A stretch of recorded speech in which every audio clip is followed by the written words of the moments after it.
Greetings and welcome to History of Economic Thought 2, HET 2, Hillsdale College. Today we're going to pick up and talk about new institutional economics. When we left off, we were talking about the Soviet Union and why economists had gotten the problem of understanding socialism so wrong. And today what we'll do is pick up from where we left off and talk about the importance of institutions and how that gets incorporated back into economics. Well, the new institutional economics, which I have on the board here, is a relatively recent development, I guess we could say, really since about 1990 maybe. Douglas North.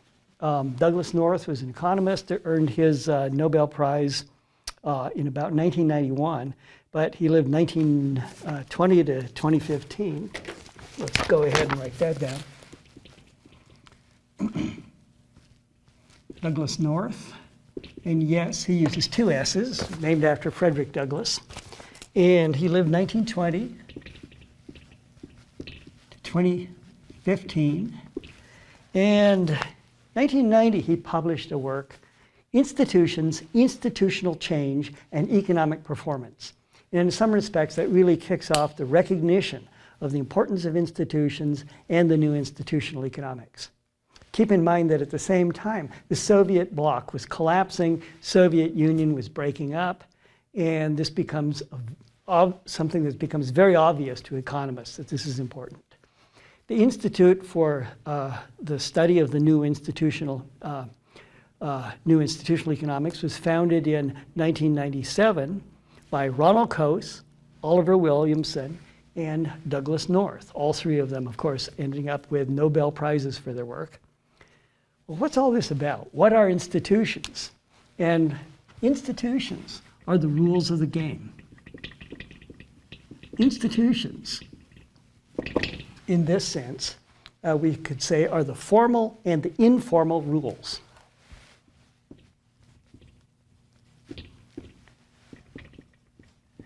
That guide society. These would include things like constitutions, laws, the system of property rights that's in force.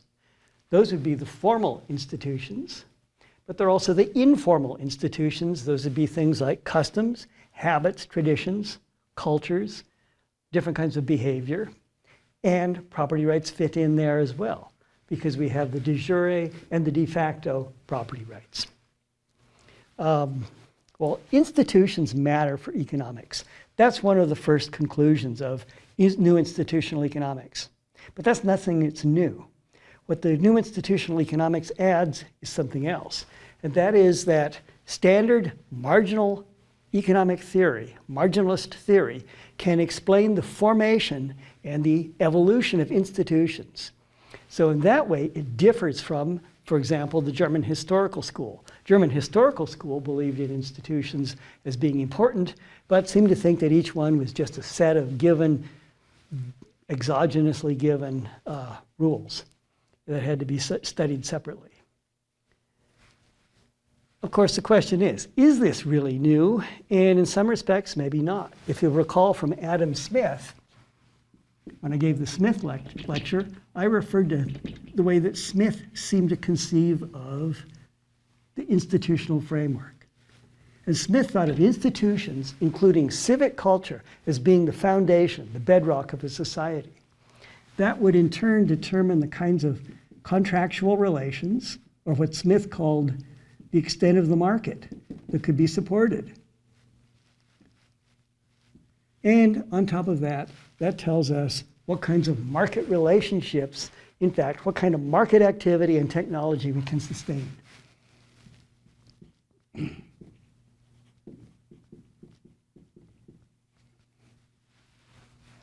So, and that will tell us what kind of technology will be used. Well, new institutional economics argues that these institutions are a product of human action. They're a product of economizing behavior. We can find that in the Austrians. We go back to Menger, talking about the spontaneous origins of money, for example, and other things. Or Wieser or Bombauer talking about these things. Well, great, but this is something that gets lost somehow in neoclassical economics and has to be rediscovered. Let's think for a second then about that pure neoclassical modeling. And my example for this will be Paul Samuelson. And Paul Samuelson, in some sense, his economics, I'll get him up here on the board, and Paul Samuelson, of course, another Nobel Prize winner. We're talking about a very famous economist. His argument is this, and that's that fundamental things like capital, labor, and technology, resources, that those are the things that determine output. Institutions mostly don't matter. The exceptions in his thinking would be, well, suppose we have externalities or public goods. That is, we have market failure. And in that case, maybe government needs to step in. In fact, Paul Samuelson says that an externality, if we see one, is a prima facie case for government intervention. That is to say, if you see an externality, the automatic default is that government should step in, unless you can think of some unusual reason why it shouldn't. Well, what's going on here? And he has an idea of what we might call a Walrasian general equilibrium. Walrasian general equilibrium, and with no externalities.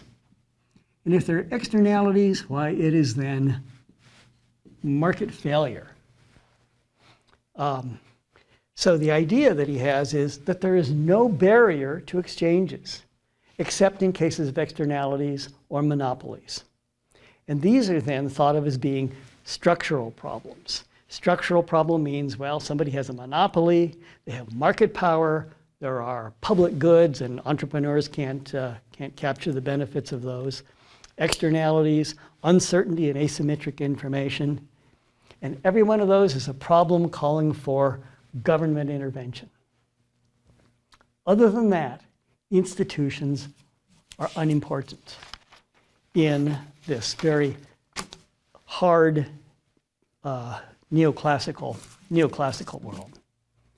Well, an implication of that kind of analysis is that the USSR, the Soviet Union, should be as productive as the United States. Capital, labor, technology, well, those things ought to be equivalent. The Soviet Union, in fact, might even be better at avoiding externalities. So maybe Samuelson's textbook statement that the Soviet economy is better than the US economy, that crazy statement, maybe it makes a kind of logic if you don't take these institutions fundamentally as being fundamental. Well, here's a quick example to say why maybe we should call that into question, that Samuelsonian viewpoint. Imagine an economy, a really simple economy, made up of 100 cattle, and what should we say? 100 acres of land, and 10 herdsmen. And there's our little economy. All right, herders, could be herdswomen.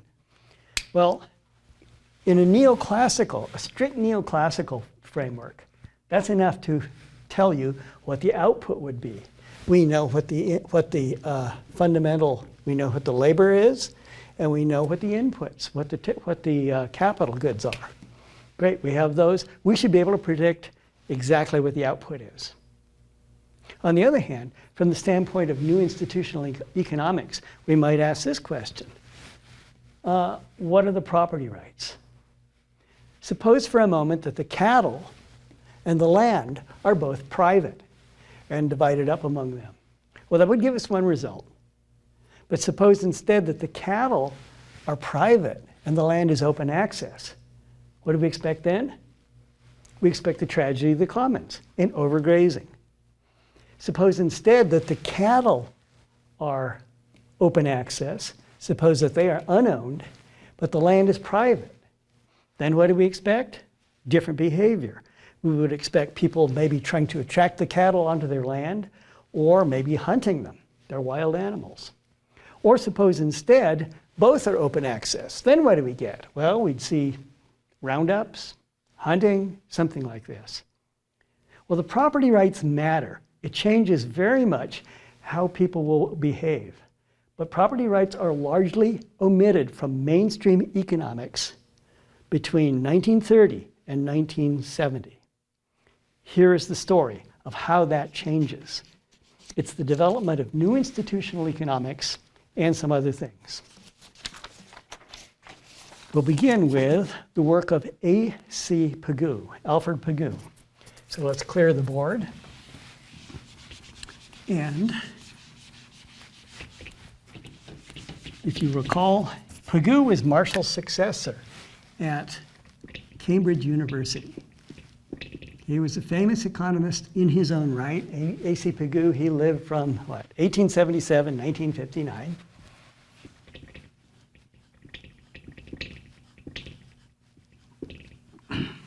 Interesting fellow. He was Marshall's successor at Cambridge. He was there until 1943. He fought with John Maynard Keynes. He and Keynes were antagonistic towards each other. Keynes had, I think, fair to say, a certain amount of contempt for him and in some sense mocked him and gave him a hard time.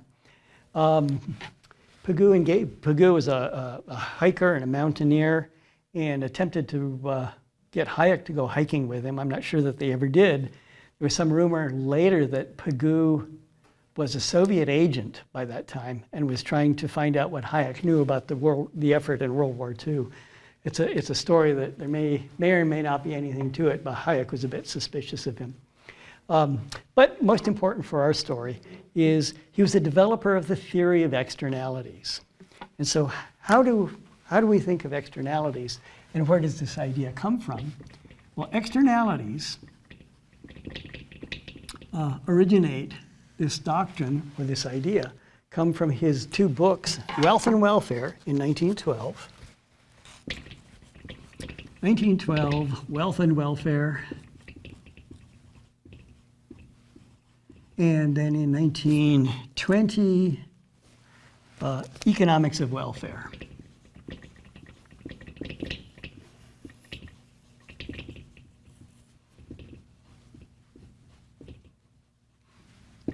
Great. Well, what Pigou does is he takes, if you'll recall, Marshall's ideas of external economies and external diseconomies, external economies being the thing that led to the long-run downward sloping industry supply curve, and external diseconomies being, for example, the idea of the factor price effect leading to an upward sloping long-run supply curve in an industry. Well, Pigou takes those ideas of these external economies and diseconomies, and he turns them into a little bit different idea. He says those show that there's a divergence between private cost and social cost, or private benefit and social benefit. And he says that must be suboptimal because people are not taking those into account when they make their choices of actions. They don't look at the effects on others because it's external to them. And so he says, when we have externalities, the free market fails.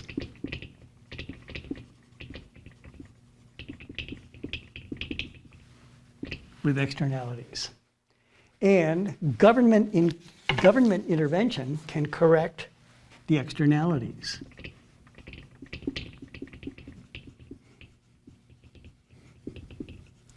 And this then becomes what Paul Samuelson later calls the prima facie case for intervention to correct the market failure. It requires intervention. And here's the kind of analysis that he does. And you're familiar with this. We've seen this before. We'll put price on this axis, and we'll put quantity on this axis, and we'll have the market for steel. We'll treat that as the long-run industry supply curve is upward sloping, and the downward sloping demand curve. And so that's the market for steel. Great. But every time that a firm produces, or that the industry produces a unit of steel, they produce a unit of smoke. And we will assume that that's a constant amount of damage that smoke does. So if we take that damage into account, That supply curve, of course, is what we would call the marginal cost. I'll put P, that's a V, for private marginal cost. That's the cost of producing the cost of the factors of production that the steel industry is using to produce steel. If we add the additional cost in, the damage done by the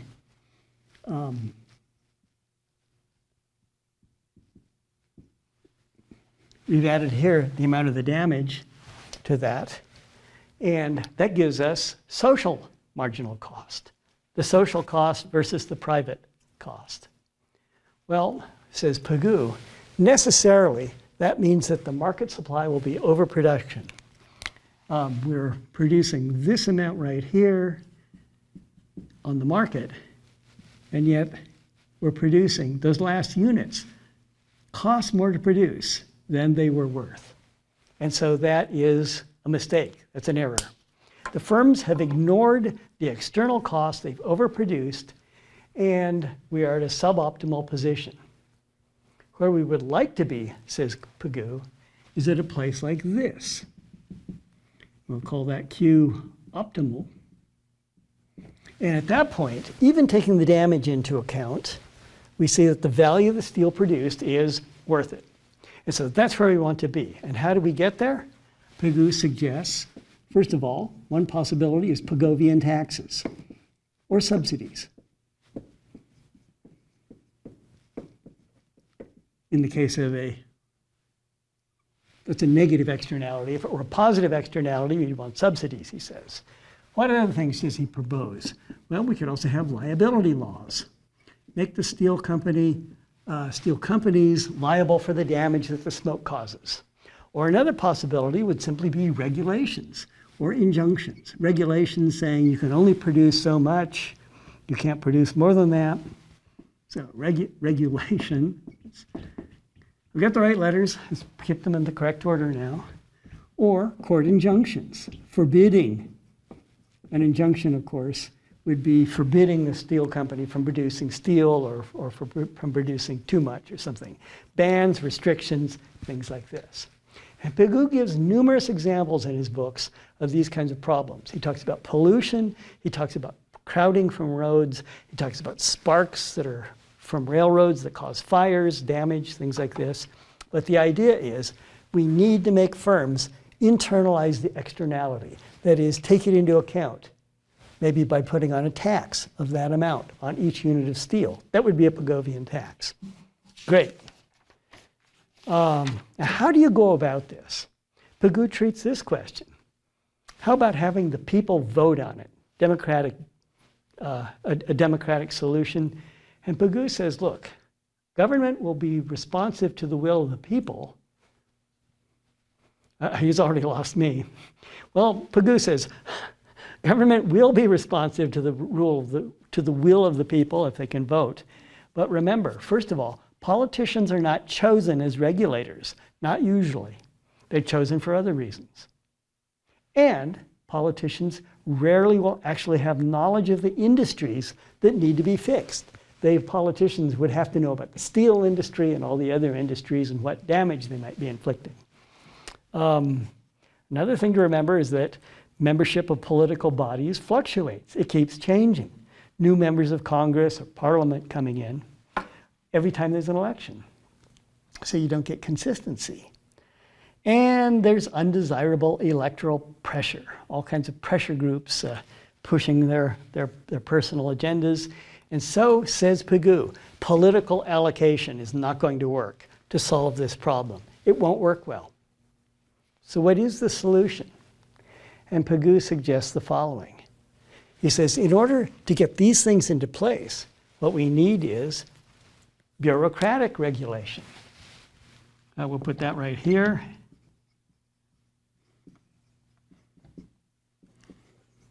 Bureaucratic regulation is superior to voting, to political allocation.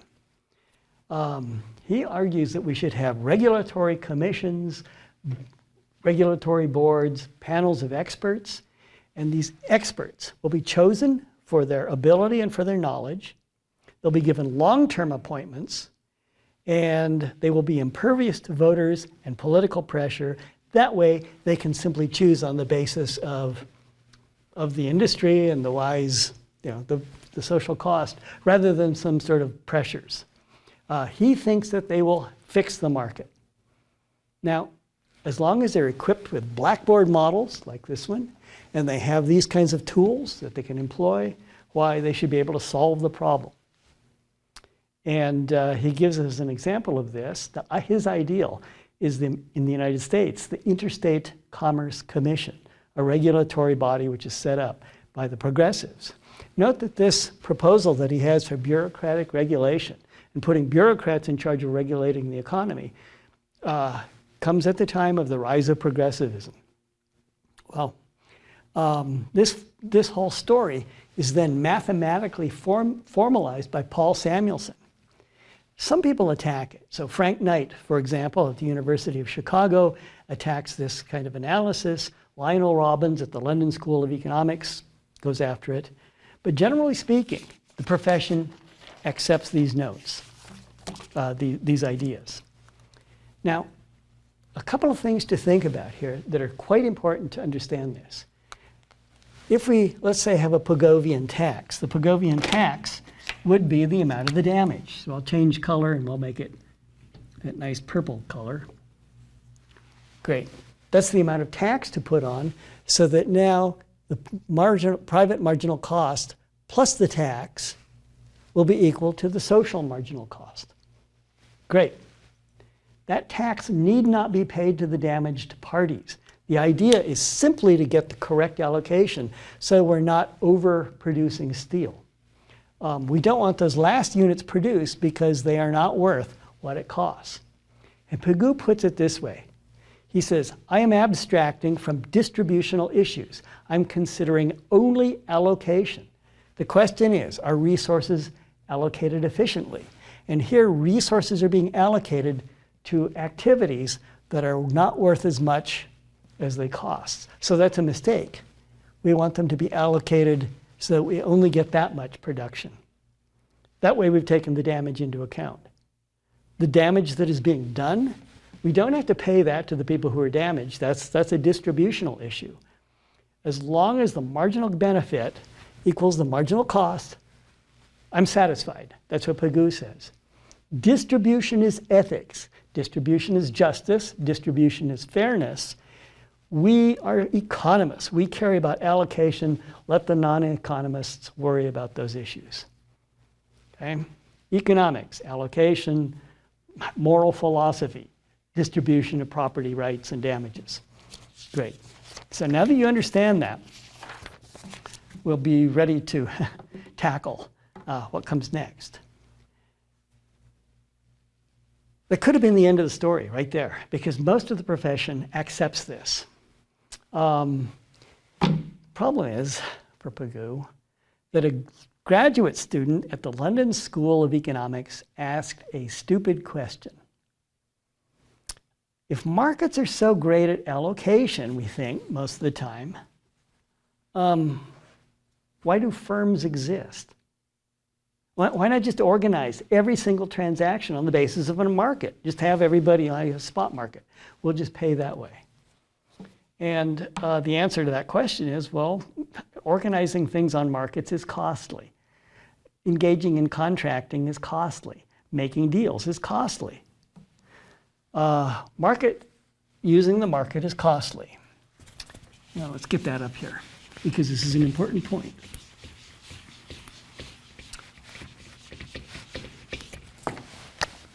Important enough that we'll put it in NYU purple, even though NYU had very little to do with this story. Why do firms exist? We could do everything with simple individual market transactions, but as this person points out, this person who asked the question, using markets is costly.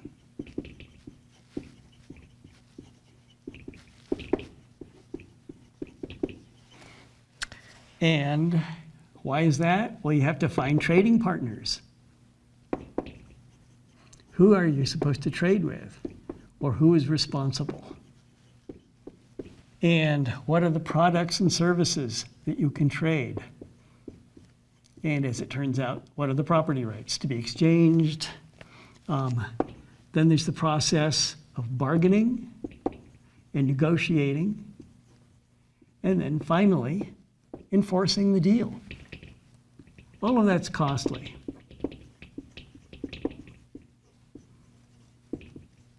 How do you enforce the contract to make sure that it goes? And of course, these all come under the heading then of transaction costs. And transaction costs, as it turned out, are something that was left out of the Walrasian general equilibrium. In a world of costless transacting, which I should write this down. In a world of costless transacting, which I'm going to generally abbreviate as a world of zero transaction cost. Costless transacting, come on, man. And I'm simply going to abbreviate that as ZTC, zero transaction cost. In such a world, every conceivable valuable trade will be made.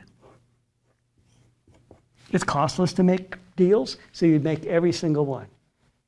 And, says Ronald Coase, in such a world, the firm would be unnecessary. Everybody could organize everything on the basis of trades.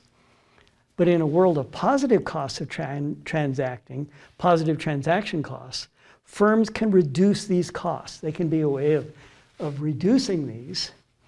And on the other hand, they will face other kinds of organizational costs, which are also transaction costs.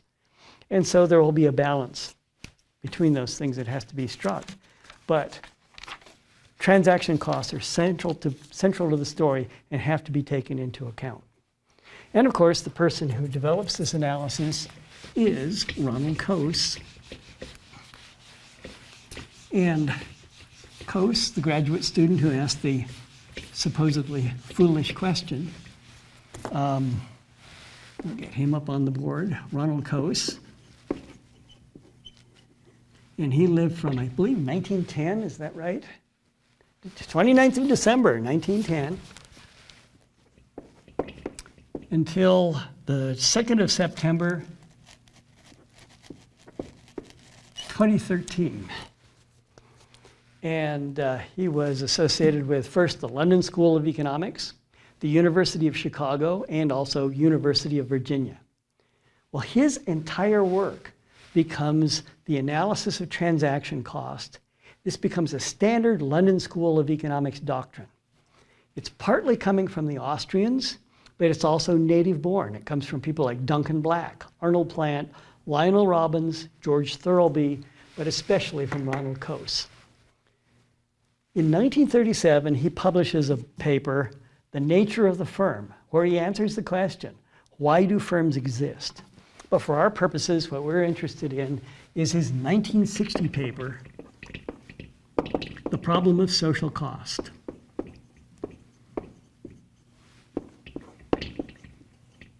You have by now read it, I hope, but it is one of the most important single papers and one of the most cited papers in all of economics. Stephen Landsberg lists this one and Hayek's Use of Knowledge in Society as being the two most important papers ever written, and says every economics student, even at the principles level, ought to be reading these. So be sure you've read this one. At any rate, we will proceed with that. Coase makes an argument in 1960, and he says the following. He says, first of all, Pigou sent economics down a very wrong track, because neoclassical economics, the models, assume costless transacting. Then they invoke ad hoc externalities, and they assume that government can solve those costlessly. None of that is legitimate. Perhaps a costless transacting model is all right as a ceteris paribus assumption, but the rest of it is rather arbitrary and not legitimate. Why do externalities even exist? Well, it must be, says Coase, that there are transaction costs to solving them. So the economist has left important costs out of his model. And Pigovian analysis, says Coase, is built on a fallacy because first of all, it compares the real world, that's the real world economy that we live in, compares it to a blackboard ideal, which is imaginary, and then it pronounces the real world a failure. And then the next step is it simply assumes that the blackboard model can be imposed on the real world, and it never even bothers to think of the costs of making those changes. What's the cost of setting up this bureaucratic regulation?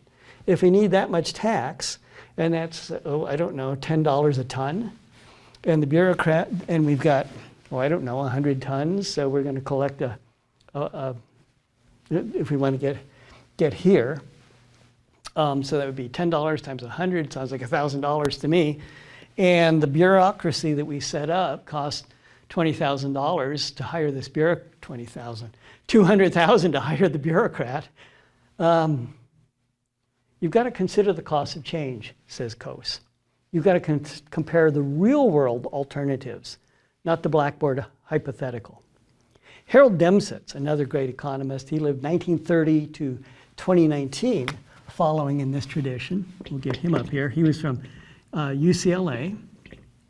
Harold Demsetz, 1930 to 2019, and he terms this problem that Pigou is engaged, this fallacy that Pigou is engaged in, he calls it the nirvana fallacy. The nirvana fallacy means that one imagines a perfect world and then pronounces the real world to be a failure because it doesn't match it. And it's an unattainable perfect world one has imagined. Ronald Coase's answer to this is that the only sensible approach is to compare real-world alternatives. What can we actually do, and what are the costs of taking various courses of action? Transaction costs, property rights, and institutions will be crucial to this story. So here's a couple of caveats. We're going to tell the story of Coase's 1960 paper, and then talk about how that leads to the development of new institutional economics. But here's caveat number one. This paper is not about the Coase theorem. Get the Coase theorem out of your mind, because the Coase theorem is not something that Coase is promoting.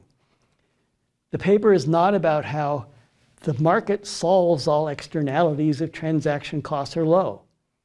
Coase himself, later commenting on this paper, says, I don't believe in the Coase theorem.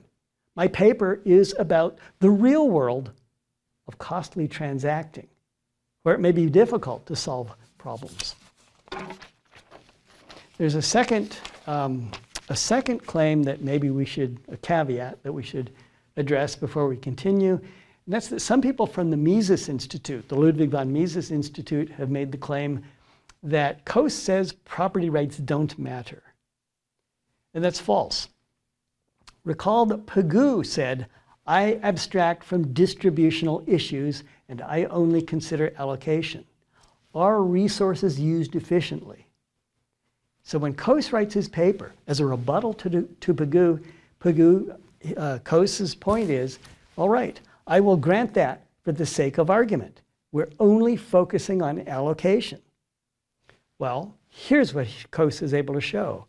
In the zero transaction cost world, the world where it is not costly to transact, then property rights will not matter for allocation.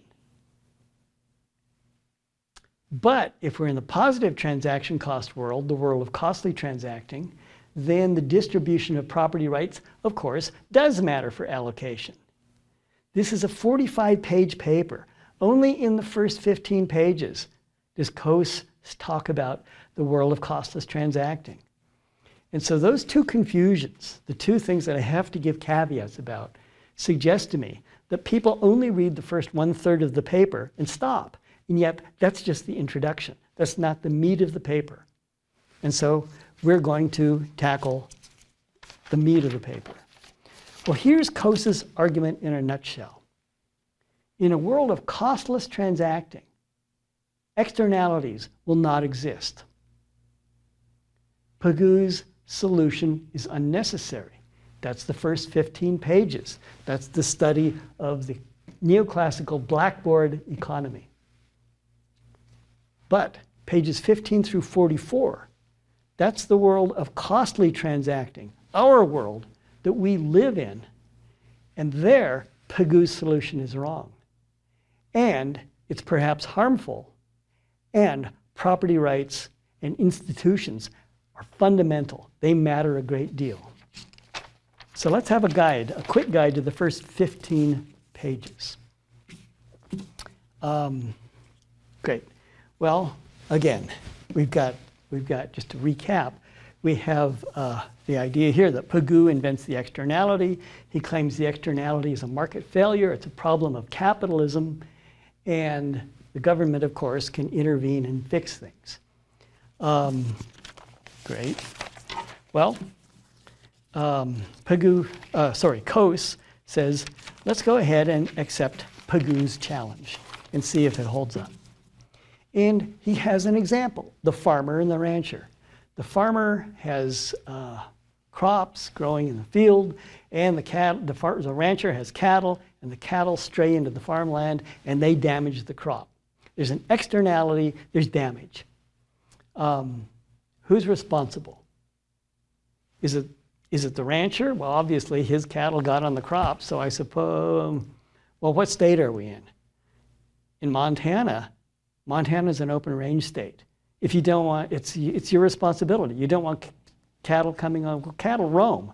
If you don't want cattle coming onto your land, put up a fence. So the responsibility goes to the landowner to keep the cattle out. Idaho, Colorado, Wyoming, open range states. Michigan, I think, is not. Well, who's responsible? Is it the farmer or is it the rancher? And Coase makes the following observation. Coase points out it is actually a reciprocal problem. The reciprocal nature of the problem is that the farmer, the rancher put cattle where they can do damage, but the farmer put his crop where it can be damaged. The rancher doesn't control the cattle, the farmer failed to protect his crop, but if you take either one of them away, there's no problem. So it's reciprocal. And Coase says all externality problems have this nature. And that's a positive statement. It's not a normative statement. Who should face legal responsibility or liability? That's a normative thing. But who caused the problem? Both. Take either one away and there is no problem. Well, that's a bit of a shock to people. We think of polluter pays. Usually the people who say, who like the polluter pays principle wouldn't like it if it was imposed on them when they're driving their cars. But here's the point that Coase makes that's even more shocking in his in the world of costless transacting is that how the legal liability is assigned will not matter for allocation. Given costless transacting, who's responsible? Won't matter. We will still get the efficient allocation, the best allocation. There will be no externality. We'll take all the costs into account. And he gives a numerical examples of this. I'll run through one quickly. And clean this up a bit. Should we stay with purple? Yeah, why not? It's dramatic. Imagine, for example, the fence costs $9. $9 to build a fence, and we're going to look at different sizes of this cattle herd, and the herd could be anywhere from 1, 2, 3, or 4, or 0, I suppose. 1, 2, 3, or 4 cattle, and the dollars of crop loss, not dollars per, but dollars of crop loss associated with each animal, and then we'll put the marginal damage here. And in Coase's example, we have one animal does $1 of damage. If we put the second one on, we end up with $3 of damage. The third one, we end up with 6. Oh, we've got increasing marginal damage being done here, it looks like.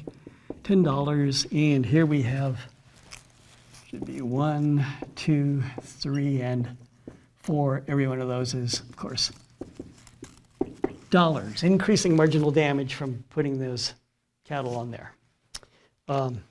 Pretty complex mathematics, huh? You can get a Nobel Prize if you do a good job with mathematics, no more difficult than this. But at any rate, the rancher, suppose the rancher has the liability, the responsibility for the damage. That means every time the rancher puts another animal on his range, he has to take into account the fact that it's going to do this damage, and he's going to have to pay the farmer the marginal damage. So he will take the marginal damage into account in choosing the herd size. And suppose that he decided that he was going to run 4 animals. Well, instead of paying the $10 damages to the farmer, he will instead he'll find a cheaper way to do it, which is, in this case, the fence. If there's even a cheaper way, he would do that. For example, he could pay the farmer to reduce cultivation, or switch to a crop that doesn't attract the cattle, or something else. But suppose instead the rancher, we're in an open range state, and the rancher can do what he wants and doesn't have to worry about the damage the herd does. Well, then the farmer, in thinking about it, he's going to bear these losses. So what would he do? Suppose that the rancher, in the absence of any activity from the farmer, would pick 3 animals. Well, the farmer would be willing to pay up to $3 to cut the herd down to 2 animals. And in fact, would be willing to pay $5 to cut it down to 1 animal. And so, if the rancher chooses 3 animals instead of 2, he's giving up the payment that he could have had from the farmer. And remember, this is a world of costless transacting. So those deals will be made if they're there to be made.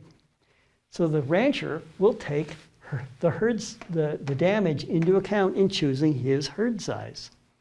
And if the rancher were running 4 or more cattle, the farmer would just go ahead and say the cheap thing to do is to build the fence. Either way, we get the same outcome in the world of costless transacting. Great. We can draw this graphically as well and analyze, but I guess the most important point is that with costless transacting, those externalities will be profitable opportunities and they will be bargained away. And it doesn't matter how we assign the rights.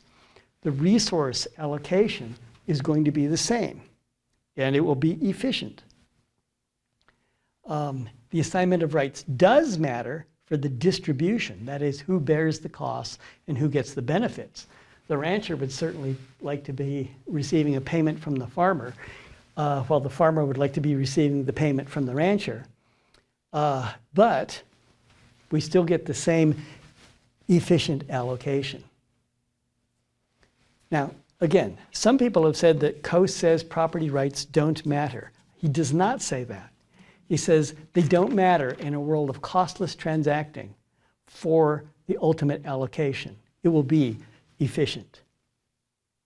So in this neoclassical, hypothetical world of costless transacting, the assignment of rights doesn't matter. But in the world of positive transaction costs, of costly transacting, they can be crucial, both for distribution and for allocation. And we're going to see that. But the bottom line of his story here is that externalities do not exist in a world of costless transacting. In that world, Pigou's solution is irrelevant because the people being damaged would simply pay the steel firms to not produce so much, or the steel firms would have to pay them for the damage. The property rights are already assigned. Pigou's, and we will get to that point in the world of costless transacting. And we don't need Pigu's solution. We don't need bureaucracies, governments, liability laws, or any of the rest of that. 2/3 of the rest, all the rest of the paper, though, is about the world of costly transacting. That's the Coasean world. That's what we're going to discuss in the next lecture.